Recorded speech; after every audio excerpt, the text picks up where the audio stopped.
Hey everybody, Martin here. Last week I built these marble droppers and today I'm going to mount them onto the Marble Machine X. With the earlier marble droppers I always welded the droppers straight to the Marble Machine X frame, and I thought that was the best method because then I knew that the marble droppers always stayed in the same position and the marble drops were accurate. But that didn't work out so well. Very often I had to take the angle grinder and grind these mounting brackets off from the frame itself, making everything super messy. So when I place these new marble droppers, I want to make something much more serious and much more neat and less angle grindable. My goal in life is to stop using the angle grinder eventually, and let's see how that goes. At first I'm cleaning up this square tubing bar that sits across the frame of the Marble Machine X. This bar has always been a little annoying because it's quite thin and it has kind of a lot of slack. So I'm cutting this extra iron bar to strengthen it. So this is going to be the new mounting bracket. So here you can see the bar is moving, and when I put my new strengthening bar on that, I think that moving is done.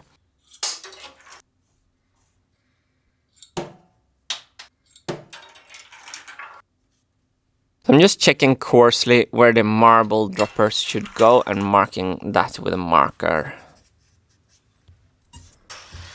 So this cold saw, by the way, is my favorite tool.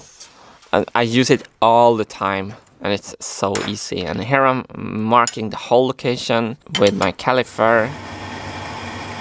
And then I can drill the screw holes. The idea here is to create a welding surface that I can weld a bracket to, but make that welding surface removable.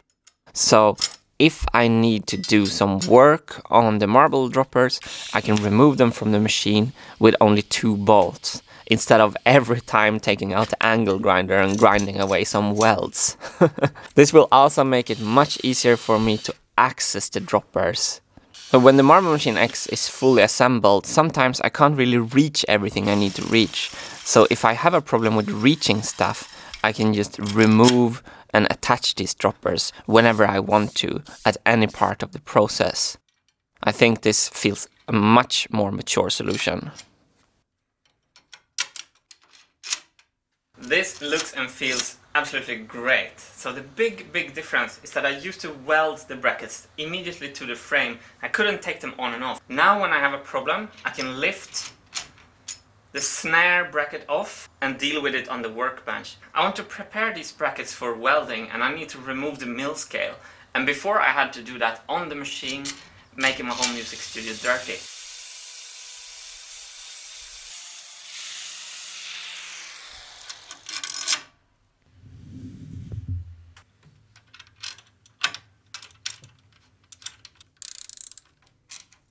The more I learn about design, the more I think about in which order things are assembled. I'm following the ITER YouTube channel, the fusion reactor here close to me in southern France. Their assembly plan is pretty amazing. They have to put in the stuff in the correct order to build their plasma donut. And what I'm so excited about in this design is that I can lift off all the plywood parts, take them away, and only deal with the metal parts when it comes to welding this onto the machine. This is a way improved way to assemble these functions onto the machine compared to the old gates. I'm happy I'm not in charge over ITER. Bye bye fusion energy. So when placing these, I take a lot of different things into account. First of all, I need the PMA pipes coming into the gate to clear these. Next, the marbles have to hit the correct point on the instruments. And on the hi-hat, I want to hit the further edge. I don't want to hit here, I want to hit here. Really on the edge, that's perfect. Next, I want to make sure it's 27 centimeters from the hit point to the base of the dropper. This is my measuring stick, and this looks spot on. That's gonna be my universal value for all the distances. And then, of course, we have to make sure that the marble falls in correctly into the funnel. That is absolutely in the middle, second channel, the right channel. That is not really good. Bullseye. And this is the advantage now.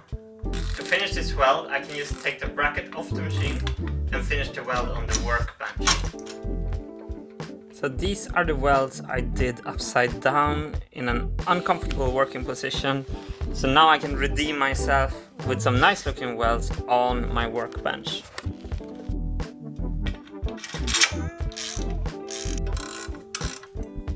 Every single aspect of these ultimate matrix sentinels feels right for me. I'm very excited about the fact that I actually pulled this redesign through.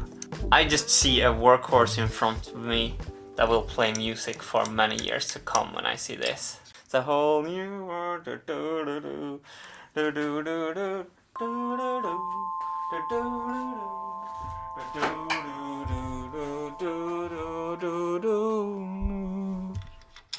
If you're struggling with finding meaning in existence and you have some spare change, get yourself some ratchet tools and just put nuts on bolts. Every little click feels like life is getting a little bit better. I was going to say that ratchet makes the world go round, but then I realized that ratchets make the world don't go around. That's the whole purpose. Ratchet dopamine. It's not hitting the middle, it's hitting low here and high here. So I'm gonna try to just angle it a little bit straight down. This doesn't work, it's hitting the hi-hat here. I was juggling around with this and it was just awkward, and I realized I have a magic arm. So I clamped the other end of the magic arm to a stable location. This is starting to look like ITER fusion reactor project. Should be able to swing this around. Wow, that's some real astronaut equipment right there. And here's the magic of the magic arm. Once I'm in place, I can lock it. Now it's locked. Only took me 3 years to find out. Good, Martin. I have a real problem making decisions, and marble drop positions is somehow the thing that triggers my inability to make decisions more than anything else. So with this design I can slide the drop point up and down in this slot here. So that's why I need to check how the height of the marble will affect the hit in the funnel. So if I'm dropping it from the lowest setting here, we're entering the funnel here. And if I'm going up to the highest setting,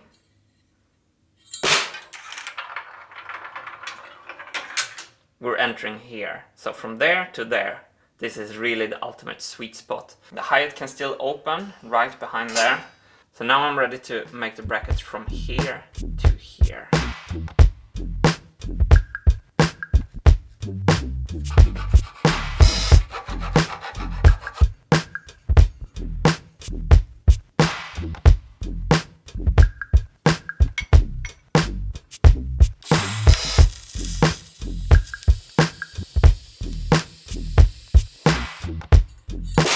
Yeah.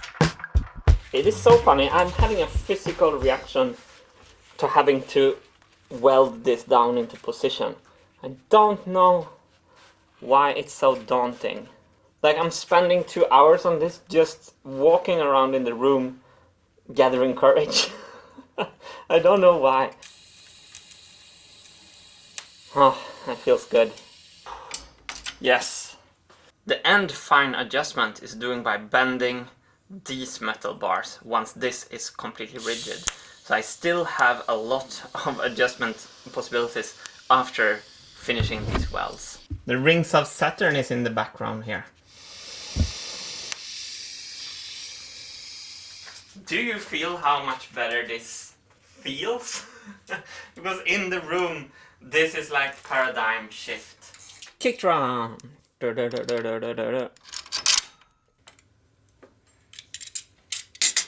Alex and Marius did such a crazy good job coming up with these molding forms and molding this silicone like this. Contact microphone, one layer on top, and then the top layer. I'm gonna clean them up a little bit.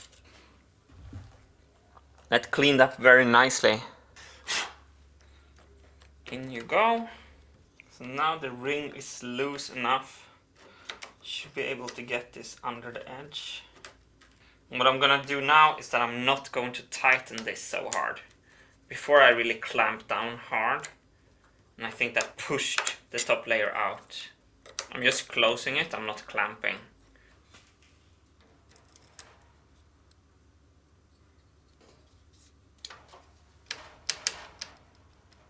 So with the magic arm I could find a position pretty fast where the marbles are falling into this funnel correctly. I don't like the angle that the marble is hitting this funnel in, but that's more of a funnel placement issue than a marble drop placement issue. And I think I'm gonna just skip the aesthetic constraint and keep the marbles being catched rather. I don't care about it looking cool anymore, I just want it to work. What? It just worked right away. I want it to be in a little angle to have the marble resting securely on the back rails. I'm really juggling so many different things at the same time when making these positions. Maybe that's why they're so daunting. It's always a compromise. I hate compromises. Middle. Middle. Everything works out.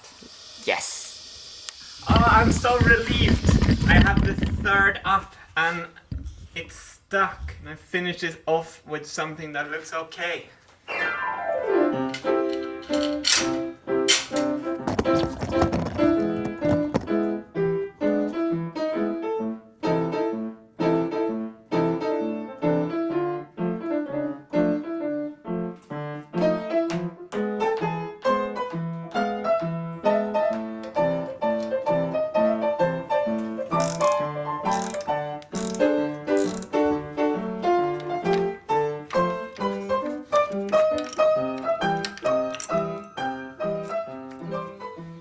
So we're now getting ready to start to look at the thing that is actually dropping the marble. On the prototype I built this from plywood. Two great things with using plywood here is that it's lightweight and silent when the marble is going at it.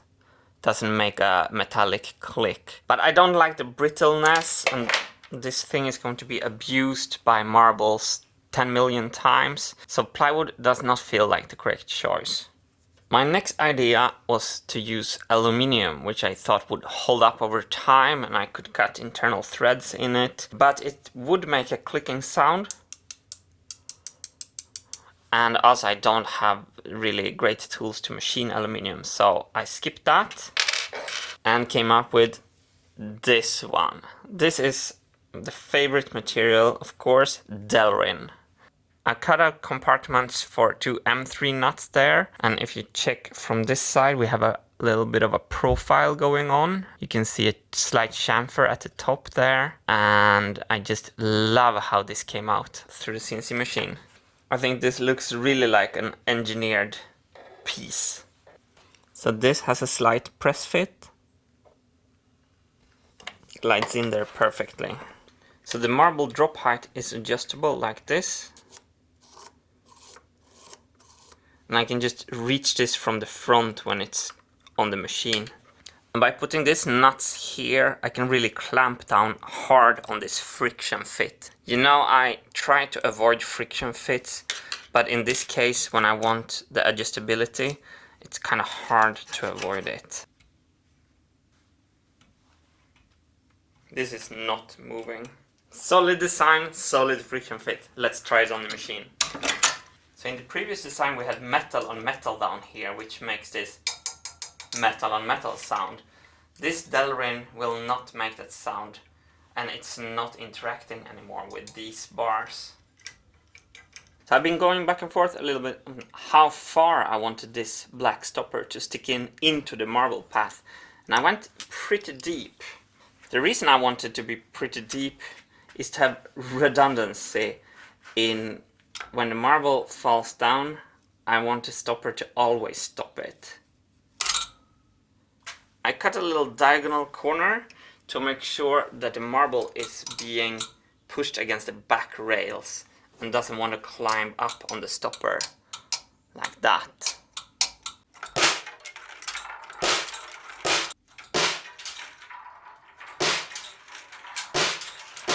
Sweet! So far I only cut one to test it, but now when I validated this design, I can cut all of them on the CNC machine.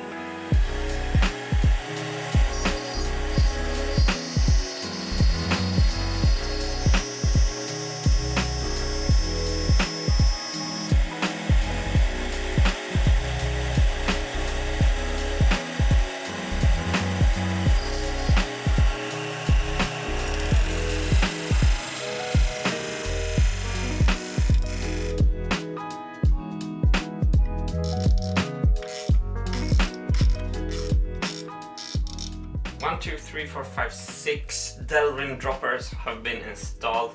All this is done, and my plan was to continue with the vibraphone and the bass drops, but I think I'm gonna pause a little bit here and do a reliability test before spending the time to building the same design for the bass and the vibraphone.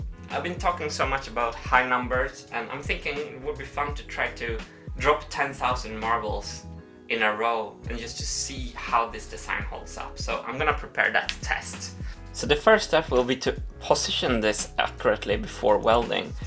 And first I'm gonna center the Delrin drop by putting some cardboard next to it and the same thickness cardboard on the other side, clamping it between these two.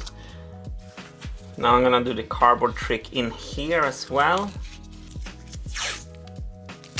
I grounded 2 angles at the edge of this stick, so now it meets up pretty well. And I just got a brilliant idea for how to hold this in place. My new best friend.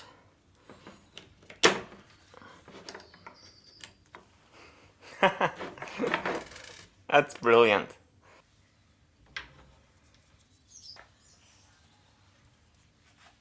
That was really simple to get this one in place. No tape, nothing. That's a nice weld. So like I explained in the last episode, I'm going to deliberately burn this felt. I want the felt to keep this thing in perfect position. So this is going to smoke a little bit, but that's by design.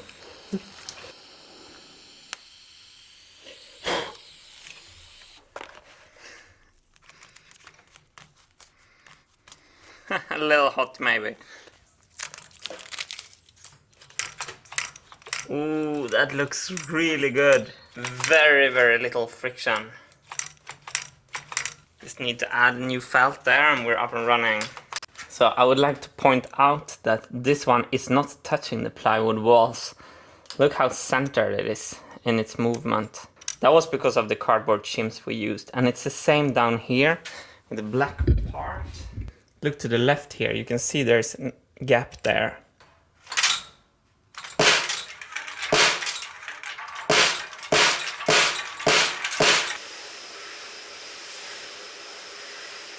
Ever since episode 136, I've been working on this redesign, and today we're going to do an empirical test. I'm going to try to play 10,000 marbles on the snare drum and see if it can play 10,000 snare drum strokes without a single fail.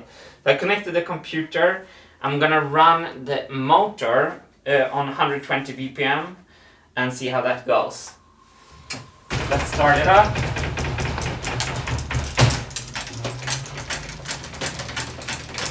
So we start at 10 o'clock here.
I'm going to give you a chance to think about this. What do you think has happened here? Why is it not playing anymore?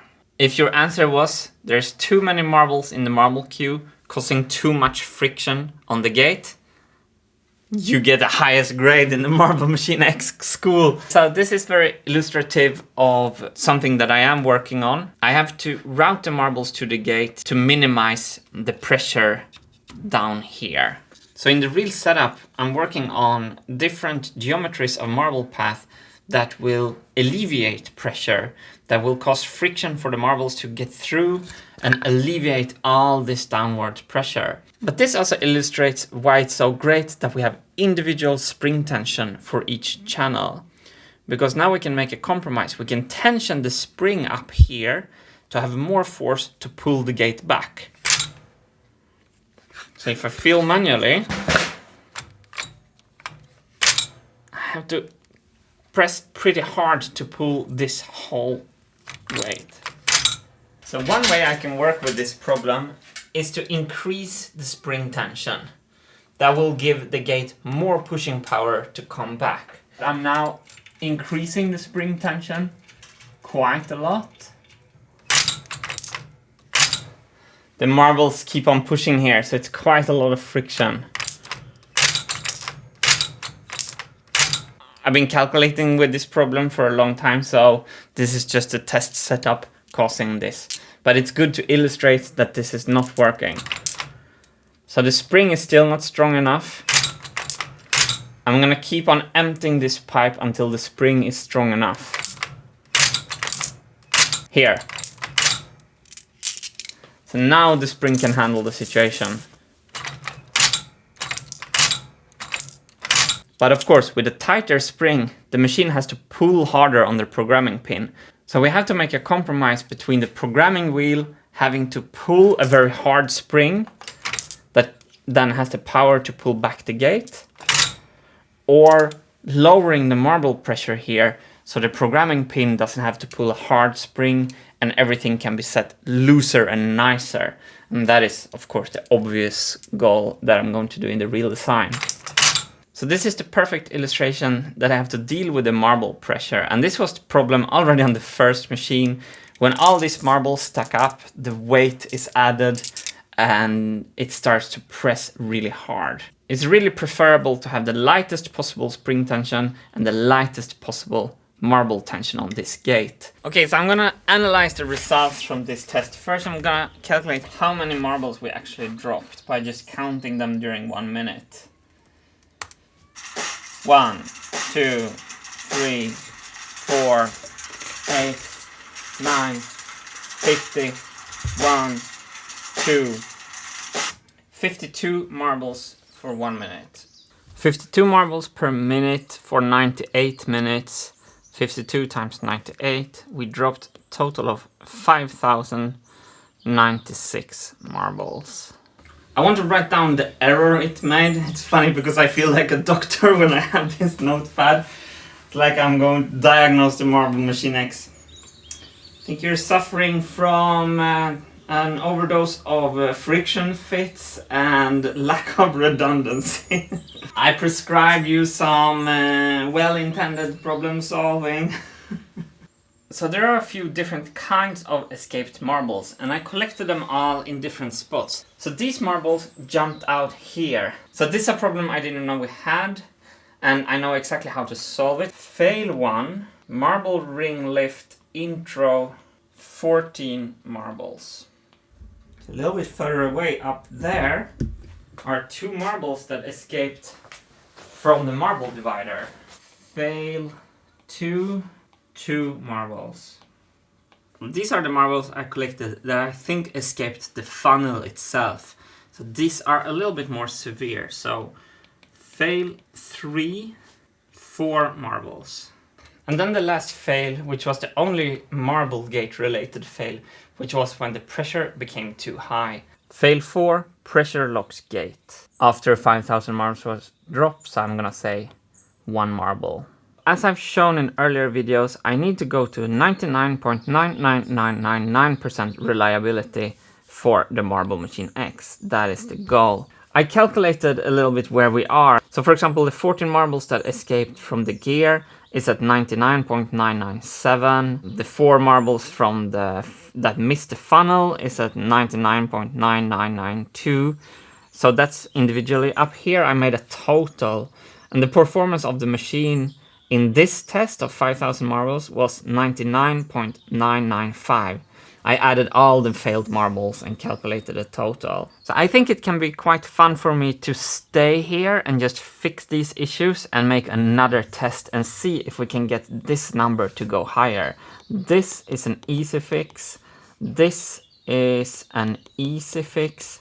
That is a more mid-level fix. I'm a little bit more nervous about that. The only problem we had with the marble gate is actually an easy fix. I anticipated that problem, and it was just my temporary test setup that caused this problem. All in all, the marble gate is a huge success. I'm feeling very, very positive, and I'm so happy to be back with the marble machine, actually dropping some marbles. That feels really great. The birds are singing for the new marble gates. Listen. Hey birds, do you like the new marble gate? They love it. Okay, let's wrap this video up. I want to show you these marble gates for a last time. I'm really, really happy with these mounting brackets.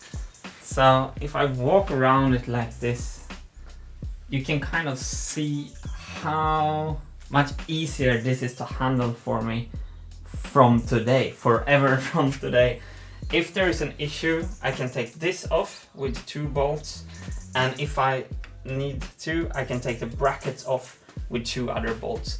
It's super sturdy, and I think it looks so good. It feels very different from anything I've put on to the machine ever.